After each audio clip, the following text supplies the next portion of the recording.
तो चार टर्म है। एक है रेप्लिकेशन। रेप्लिकेशन का मतलब एक डीएनए से दूसरे डीएनए का बनना ही रेप्लिकेशन कहलाता है। रेप्लिकेशन अक्सर सेल डिवीजन के दौरान होता है, जब हमें कोई इंजरी होती है, कोई चोट लगती है और फिर से वहाँ नई कोशिकाएं बनती हैं, हीलिंग होने लगती है, तो एक कोशिका से दूसरी कोशिका में जो जेनेटिक मटेरियल ट्रांसफर होते हैं उसमें डीएनए भी ट्रांसफर होता है और इस प्रक्रिया को हम रेप्लिकेशन कहते हैं। फिर ट्रांसक्रिप्शन क्या है? ट्रांसक्रिप्शन का मतलब होता है कि डीएनए से आरएनए का बनना ही ट्रांसक्रिप्शन कहलाता है। हमारी पैनक्रियास में जो बीटा सेल्स होते हैं उनके डीएनए जब मैसेंजर के तौर पर एक नया जेनेटिक मटेरियल बनाते हैं, इससे हम आरएनए कहते हैं।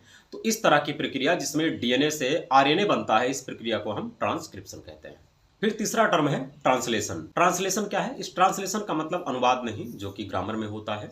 इस ट्रांसलेशन का मतलब होता है कि आरएनए से प्रोटीन का बनना, आरएनए से प्रोटीन के बनने की प्रक्रिया को हम ट्रांसलेशन कहते हैं।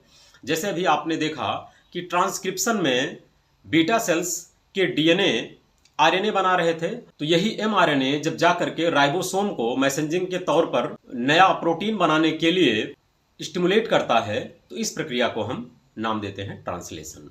फिर अगला टर्म है रिवर्स ट्रांसक्रिप्शन। रिवर्स ट्रांसक्रिप्शन क्या है?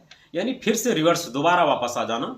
यह आमतौर पर शरीर में तो होता ही है, लेकिन शरीर के अंदर शरीर की कोई कोशिका इसे नहीं करती है। जब हमारे शरीर में कोई वायरस एंटर करता है, खास करके जब एचआईवी हमारी बॉडी में एंटर कर जाता है, तो एचआईवी आरएनए बेस्ड वायरस है और यह हमारी बॉडी में एंटर करने के बाद हमारी बॉडी के ही कुछ एंजाइम्स की मदद से फिर से ये खुद ही डीएनए बना लेता है और इस तरह से आरएनए का डीएनए में दोबारा चेंज हो जाना कहलाता है रिवर्स ट्रांसक्रिप्शन।